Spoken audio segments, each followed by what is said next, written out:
Bonjour tout le monde, j'espère que vous avez passé une bonne semaine. Alexandre et Olivier encore une fois avec vous. Nous allons cette semaine poursuivre avec une émission sur le rotor de VoiceOver et iOS. Nous allons donc continuer et compléter la série sur le rotor. Nous allons découvrir les réglages possibles avec le rotor, l'utilité des différentes fonctions, de même que la façon de modifier la langue de VoiceOver. Bonne écoute! Bonjour tout le monde, bienvenue dans ce nouveau podcast. Olivier qui est avec vous aujourd'hui. Aujourd'hui, c'est la suite de notre podcast consacré au rotor de VoiceOver. Donc, dans la première partie, donc un épisode qui date de 2 semaines, dans cet épisode, nous avions vu le geste du rotor. Alexandre vous avait expliqué comment faire de l'édition de texte avec iOS. Aujourd'hui, nous allons nous attarder plus spécifiquement à qu'est-ce qu'on peut faire avec le rotor. On va donc explorer les réglages du rotor en profondeur. Juste avant qu'on commence, je tiens à vous préciser que iOS 11 est maintenant disponible au grand public depuis le 19 septembre. Vous pouvez l'installer si vous voulez sur vos appareils. Donc, rapidement, les appareils compatibles, tous les iPhones à partir de l'iPhone 5S. Donc, autrement dit, tous les iPhones 64 bits. Tous les iPads à partir de l'iPad Air. L'iPad qui est sorti en même temps que l'iPhone 5S. Les iPad mini sont tous compatibles à l'exception de l'iPad mini première génération. Donc l'iPad mini 2, iPad mini 3, iPad mini 4, les iPad Pro aussi. Et finalement l'iPod Touch 6 qui est également compatible. D'ailleurs, c'est ce que je vais utiliser pour faire cette démonstration. Donc, je vais utiliser mon iPod Touch 6 qui tourne sur iOS 11. Donc, je vous conseillerais, si vous avez un iPhone 5S ou un iPad Air première génération, d'attendre un peu avant d'installer la mise à jour. Parce que, étant donné que ces appareils-là sont plus anciens, donc le logiciel a été fait plus pour les nouveaux appareils. Donc, il va y avoir des ralentissements. Donc, je vous conseillerais de patienter le temps qu'Apple corrige le tout. Bref, ceci étant dit, passons au réglage du rotor de VoiceOver. Pour accéder aux options du rotor de VoiceOver, il suffit d'aller dans les réglages, général, accessibilité, VoiceOver, et il y a un bouton qui s'appelle rotor. Rotor, bouton, sélectionne, VoiceOver, bouton de retour. Donc, il y a plusieurs éléments qu'on peut ajouter ou non dans le rotor. Je vais les parcourir avec vous. Rotor, sélectionné, caractère. Donc, le premier élément, c'est caractère, et vous remarquerez que VoiceOver a dit sélectionner. Donc, ça veut dire que caractère est présent dans mon rotor. Si VoiceOver n'avait pas dit sélectionner et que je voudrais l'avoir, il me suffirait de double-cliquer dessus simplement. L'option caractère, lorsque vous balayez vers le bas et vous êtes sur l'option caractère, vous allez au caractère précédent ou au caractère suivant. Après l'option, on a toujours un bouton dans le rotor qui s'appelle réorganiser caractère. Réorganiser. Ça permet de déplacer l'option dans le rotor où on veut. Par exemple, je pourrais, si je voulais que caractère soit après mot ou après n'importe lequel élément du rotor. Je vous montrerai un déplacement tout à l'heure. Et ce bouton-là est présent à côté de chaque élément du rotor. Donc après caractère, on a l'option mot. donc qui permet d'aller au mot précédent ou au mot suivant. Réorganiser mon. Bouton. Déplaçable. On a encore une fois le bouton de réorganisation. Ensuite, nous avons Ligne. ligne, donc pour aller à la ligne précédente ou suivante dans un texte, par exemple. Réorganiser ligne. Sélectionner. Sélection de texte. Ensuite, nous avons sélection de texte qui permet de modifier du texte à l'aide du rotor. Pour ça, je vais vous référer à la démonstration qu'Alexandre avait faite dans la première partie de notre série sur le rotor VoiceOver. Et je vais réorganiser sélection de texte pour vous montrer un peu comment ça fonctionne. Sélectionner. Sélection de texte. Réorganiser sélection de texte. Bouton. Déplaçable. Donc, je me suis positionné sur le bouton de déplacement. Donc, pour faire le déplacement, je vais faire un double tap prolongé. Donc, je double tape et je maintiens mon doigt sur l'écran. On entend le son de modification. Donc là, je vais déplacer mon doigt vers le haut. Déplacer au-dessus de ligne. Déplacer en dessous de ligne. ligne. Déplacer au-dessus de ligne. Ça veut dire que il va être Déplacer en dessous de ligne. avant ligne dans le rotor. S'il est en dessous de ligne, il va être après ligne. Déplacer en dessous de débit vocal. Donc là, j'ai descendu mon doigt vers le bas. Ça dit déplacer en dessous de débit vocal. Il va donc être après débit vocal. Je vais le remettre dans sa position initiale. Déplacer au-dessus de débit vocal. Déplacer au-dessus de ligne. Déplacer en dessous de ligne. En dessous de ligne, je soulève mon doigt. Et voilà, la modification est terminée.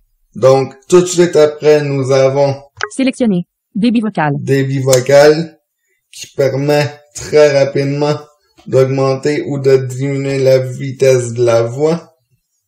Donc, je vais vous le montrer très rapidement. Mots. Caractère. Modifier. Navigation. En tête. Langue. Débit vocal. J'utilise un afficheur braille pour contrôler le rotor, pour aller plus vite. 60, 70, 75%. 60%. Donc, pour augmenter, je balaye vers le haut. Pour diminuer, je balaye vers le bas. Réorganiser débit vocal. Bouton. Déplaçable. Après débit vocal, nous avons Volume. volume. Donc, pour augmenter le volume de la voix ou le diminuer indépendamment du volume système.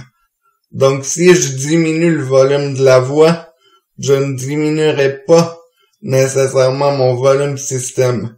C'est deux volumes qui sont complètement indépendants. Ensuite, nous avons Réorganiser. Atténuation de l'audio. atténuation de l'audio.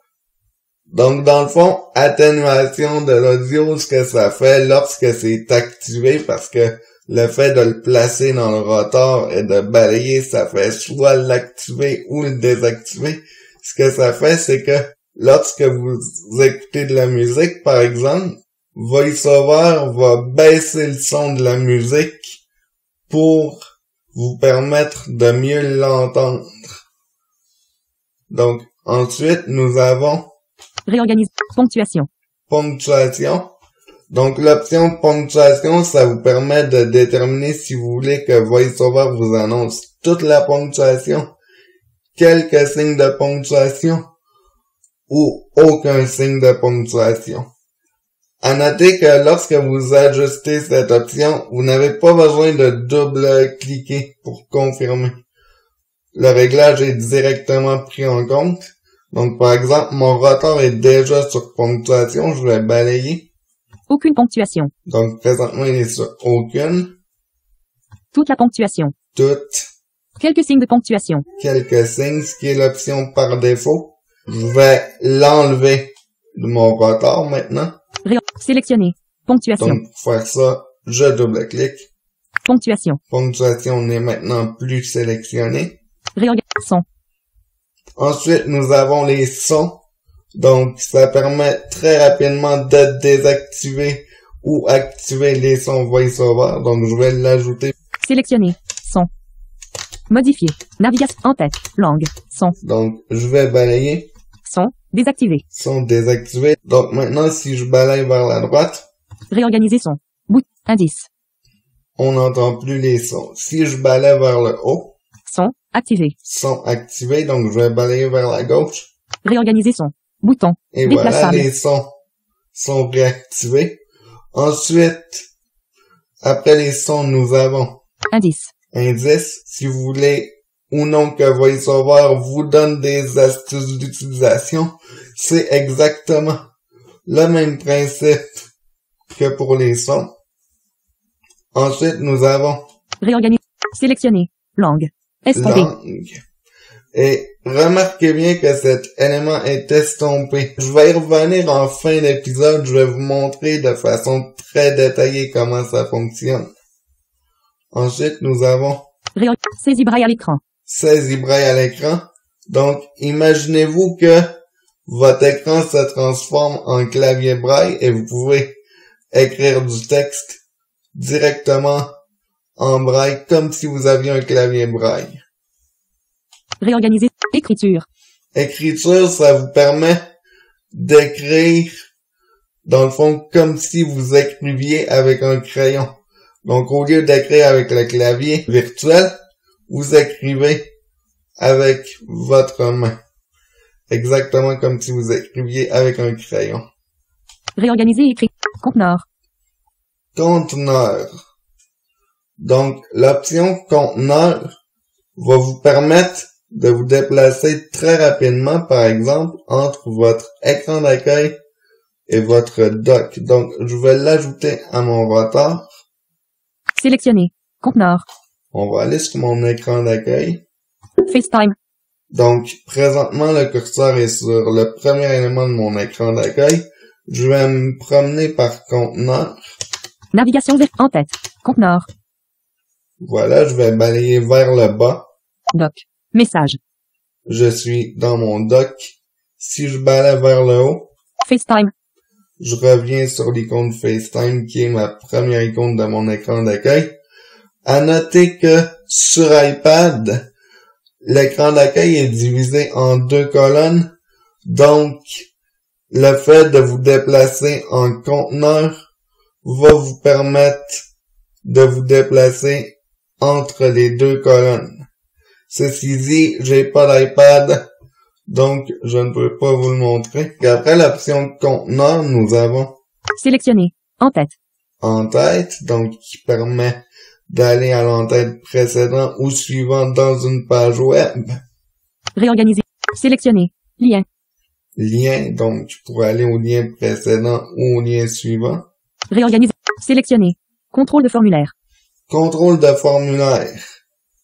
Donc, l'option contrôle de formulaire va vous permettre d'avoir des boutons radio, des cases à cocher, des listes déroulantes, etc.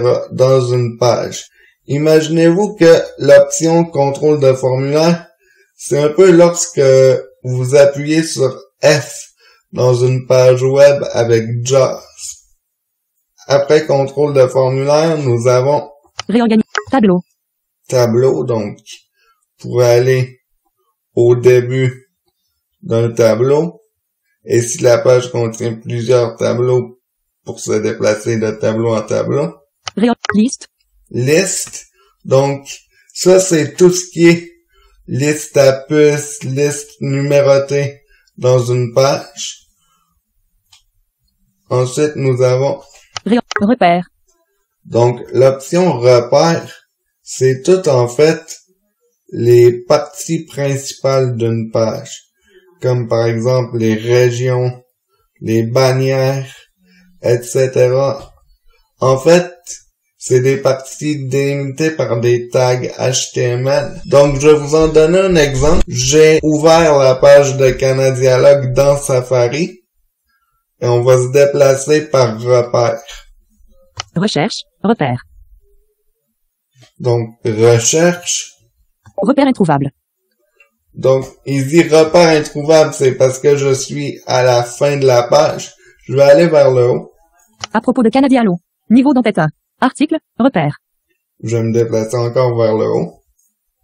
Nous vous recommandons. Niveau d'entête 2. Produit en vedette. Région. Repère. Snowset HD. Début de la liste. Repère. Afficher le menu. Bouton. Navigation principale, navigation, repère, réduit.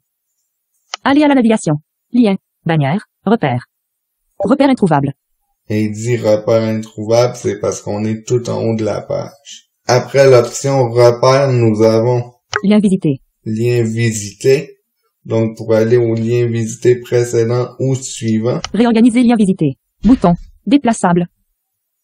Ensuite, nous avons Lien non visité. lien non visité. Donc, même principe. Réorganiser bouton. Les boutons, Réorganiser bouton. Champ de texte. champ de texte, ce qui inclut champ de recherche aussi. Réorganiser. Champ de recherche. Champ de recherche, donc seulement les champs de recherche. Réorganiser. Image. Images, donc s'il y a des images dans la page qui sont bien labellisées par VoiceOver, VoiceOver va pouvoir les lire et dans le fond vous donner une brève description d'image. Texte statique. Texte statique. Donc l'option texte statique va vous permettre de vous déplacer dans du texte en général. Tout ce qui est pas identifié, admettons comme un lien, une en-tête, etc. Donc après nous avons Zoom. Zoom. Donc l'option Zoom, c'est une option spécifiquement dédiée à l'application appareil photo pour les personnes qui voient. Dans le fond, ça vous permet de zoomer sur la photo. La fonction se contrôle indépendamment de la fonction zoom dans accessibilité. Après zoom, nous avons Même élément. même élément. Supposons que vous naviguiez par lien et que vous vous mettez sur l'option même élément. Vous allez continuer en balayant vers le bas de naviguer par lien ou par en-tête ou peu importe comment vous étiez placé, vous allez continuer à naviguer par cette option. Ensuite, nous avons Sélectionner. Navigation verticale. navigation verticale. Donc, l'option de navigation verticale, ça va vous permettre de faire comme si vous lisiez de ligne en ligne ou de colonne en colonne dans un tableau. Je vais vous donner des exemples. Donc, imaginez-vous que vous avez une feuille en braille devant vous. Donc, vous lisez une ligne avec vos doigts. Pour descendre à l'autre ligne, vous descendez votre doigt. C'est la même chose. Donc, je suis dans le calendrier, dans l'application calendrier d'iOS. J'ai le mois de septembre qui est affiché sur mon écran. Donc, je vais balayer vers la droite. Samedi 9 septembre. Aucun événement. Bouton. Donc, mon curseur est sur un samedi 9 septembre. Si j'avais une feuille en braille et dans mon tableau, les samedis seraient tous sur des lignes une en dessous de l'autre. Donc, je vais balayer. Mon rotor est déjà sur navigation verticale. Samedi 16 septembre. Aucun événement. 16 Bouton. septembre, Samedi 23 septembre. 23 Aucun événement. septembre, Bouton. Samedi 30 septembre. Aucun événement. 30 Bouton. septembre, si je vais vers la gauche pour aller voir les vendredis. Vendredi 29 septembre. Aucun 29 événement. septembre, si je balaye vers le haut. Sélectionner. Aujourd'hui, vendredi 22 septembre. Aucun événement. Bouton. Donc, vendredi 22 septembre, etc., etc. Je vais vous montrer le même principe dans un tableau sur une page web. Donc, je suis présentement sur une page qui a été faite spécialement pour la démonstration. C'est un tableau, en fait, qui a 3 colonnes, donc produit, catégorie et prix. Je suis en navigation verticale. Je vais me déplacer sur le premier élément du tableau. Nom du produit. Rangée 1. Colonne 1. Début du tableau. 4 Nom rangs du 3 colonnes. produit. Donc, si je me déplace vers le bas, je suis en navigation verticale. MacBook Pro. Rangée 2. Colonne 1. MacBook Pro, donc notre premier produit. Focus 14. Rangée 3. Colonne 1. Focus 14 Patate. Rangée 4. et des Colonne 1. patates. Si je vais à droite, Catégorie. Légumes. Colonne 2. on est dans la colonne catégorie. Donc, pour les patates, il s'agit d'un légume. Je vais balayer vers le haut. Focus 14. Afficheur braille. Rangée 3. Colonne 2. Focus 14, afficheur braille. MacBook Pro. Ordinateur. Rangée 2. Colonne 2. MacBook Pro ordinateur. Prix. 3000.00 $. Colonne 3. Donc maintenant on est dans la troisième colonne, donc le MacBook Pro coûte $3000. Focus 14. 1695.00 $. Rangée 3. Colonne Le 3. prix de la Focus. Patate. 0.99 $. Et Rangée le 4. prix des patates. Colonne 3. Fin du tableau. Il y a aussi une option dans le rotor qui s'est ajoutée qui s'appelle ranger. Donc, qui est spécifique au tableau. Rangée. Donc, contrairement à la navigation verticale, l'option ranger va vous confiner dans le tableau. Alors qu'avec l'option navigation verticale, vous allez continuer à pouvoir naviguer, mettons à la ligne suivante, ou si vous avez un autre tableau dans la page en navigation verticale, vous allez pouvoir l'atteindre. Avec l'option ranger, vous êtes confiné au tableau actuel. Donc le lien sera dans la description de l'épisode si vous voulez vous familiariser avec ces concepts. Après l'option navigation verticale dans le rotor, nous avons Sélectionner. Mode de saisie. mode de saisie qui permet de changer très rapidement de mode de saisie, comme Alexandre vous l'a montré lors du premier épisode du rotor. À noter que depuis iOS 11, il y a un bug très gênant qui est présent lorsqu'on veut faire des caractères accentués. Donc, Alexandre vous en avait parlé un peu et vous avez expliqué comment faire. Cette méthode-là en saisie dactylographie ne fonctionne plus. Donc, je vais vous le montrer. Par contre, si vous utilisez la saisie standard, vous ne serez pas affecté par ce bug-là. Donc, après mode de saisie, nous avons Article. article qui peut être compris dans les repères.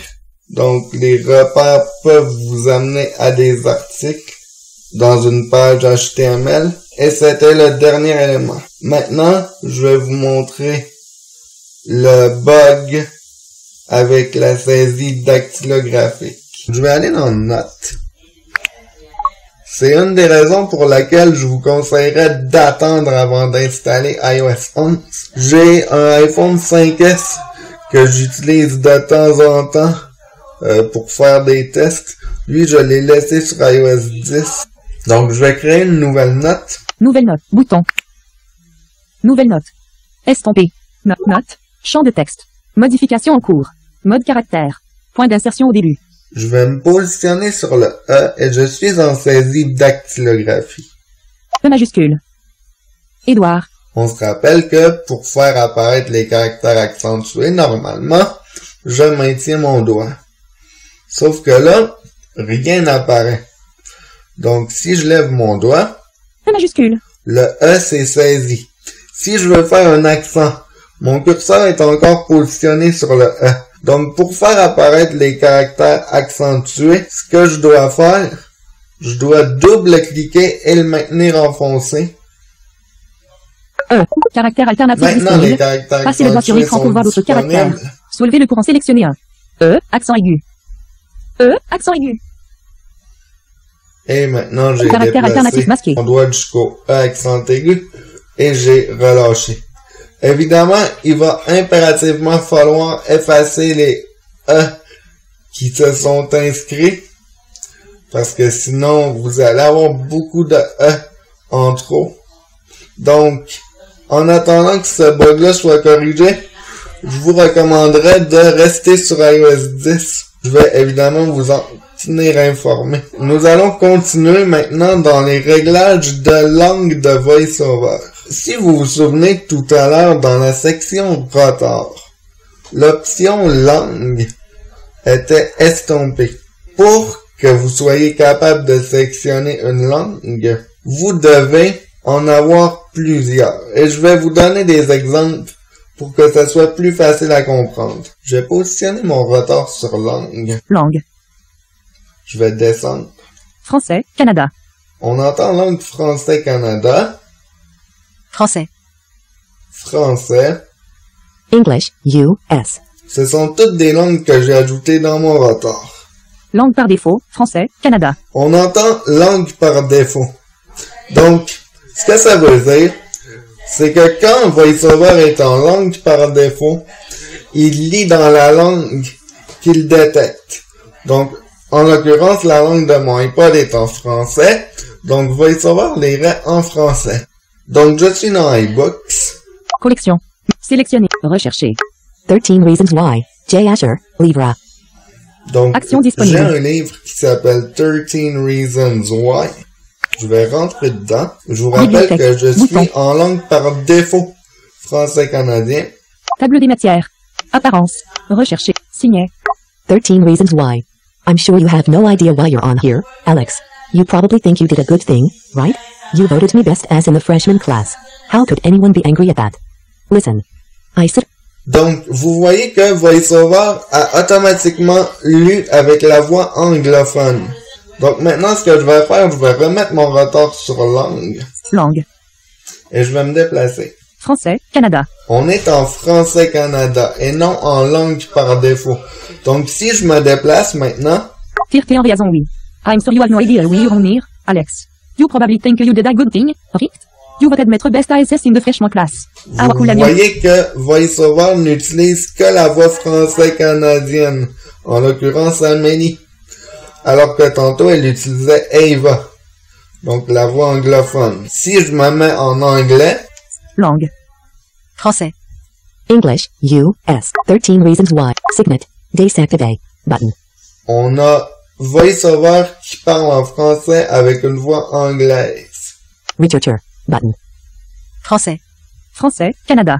Langue par défaut, français, Canada. À noter que si je me mets en anglais et que j'ai un afficheur braille de connecté, la table braille va automatiquement basculer en table braille anglophone. Je vais sortir d'iBooks Page. Réglage. et on va se Un rendre nouvel dans élément. les réglages. Réglage. Je vais vous montrer comment paramétrer tout ça. Batterie. Code. Son. Fond. Affiche. Général. On va dans Sélection. Général. Réglage. Hand-off. Stockage. On va dans Accessibilité. Accessibilité. Sélection. Général. Visite. VoiceOver. Oui. Dans Bouton. VoiceOver. VoiceOver. Accessibilité. Tout. Débit vocal. Parole. Bouton. On va dans Paroles. Sélectionne. VoiceOver. Bouton. Parole. Modifier. Bouton. Voix. Améliorer. Prononciation. Bouton. Hauteur. Pitch. 50%. Changement de ton. Langue du rotor. En tête. Et on a une en-tête qui s'appelle Langue du rotor. Français, Canada. Améliorer. Bouton.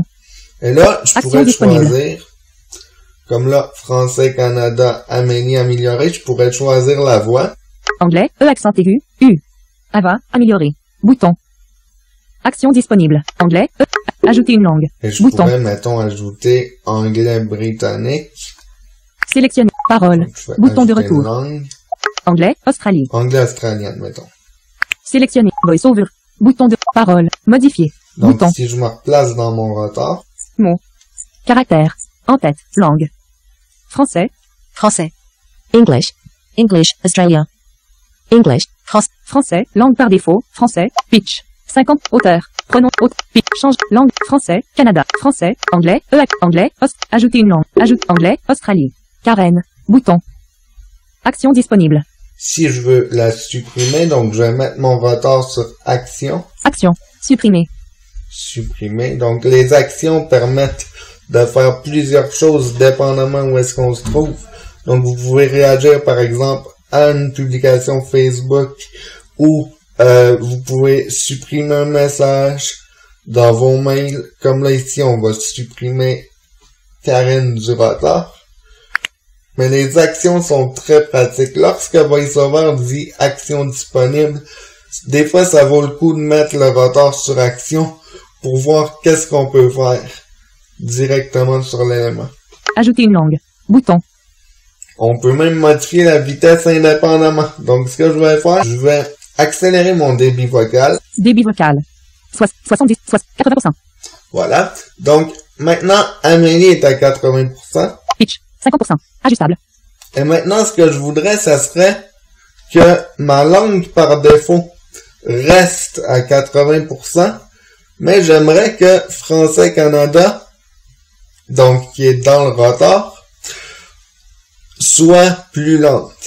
À noter que même si j'enlevais Français-Canada du rotor, l'option langue par défaut resterait toujours là. Auteur, en tête, prononce, voix, modifier, pitch, change, langue, français, Canada, améliorer, bouton. Français-Canada, amélioré.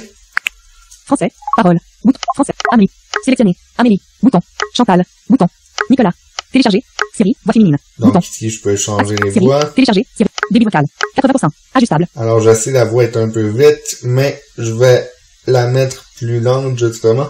Donc, on va la réduire. 70%, 60%, Et maintenant, si je vais dans mes langues, langue. Français, Canada. Débit vocal, en tête, télécharger, Siri, voix masculine, bouton, Siri, voix masculine, Siri, voix féminine, et si je reviens à ma langue par défaut, langue par défaut, français, Canada. vous voyez, je suis revenu en langue par défaut, en français canadien, à 80%. Télécharger, Nicolas, bouton, Nicolas, 119 mots. Français, Canada.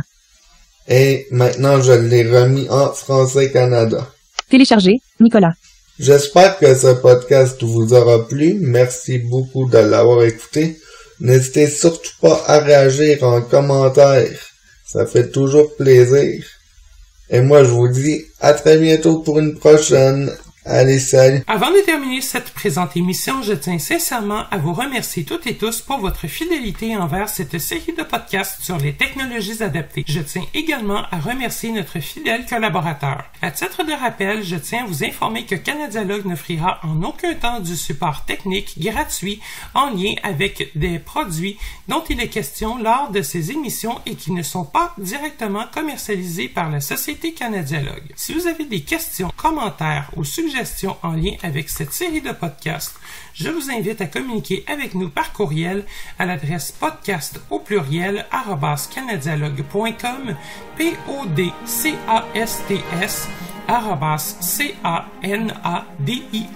podcast@canadialogue.com. Vous pouvez également nous rejoindre par téléphone au numéro sans frais 1-888-730-0003. 1-888-730-0003, le poste 555. Le poste 555. Je vous invite également à consulter notre site web qui regorge d'une foule d'informations utiles au www.canadialogue.com, www.canadialog.com. Nous sommes également présents sur les différents médias sociaux tels que Facebook, Twitter et YouTube. Je vous remercie de votre écoute.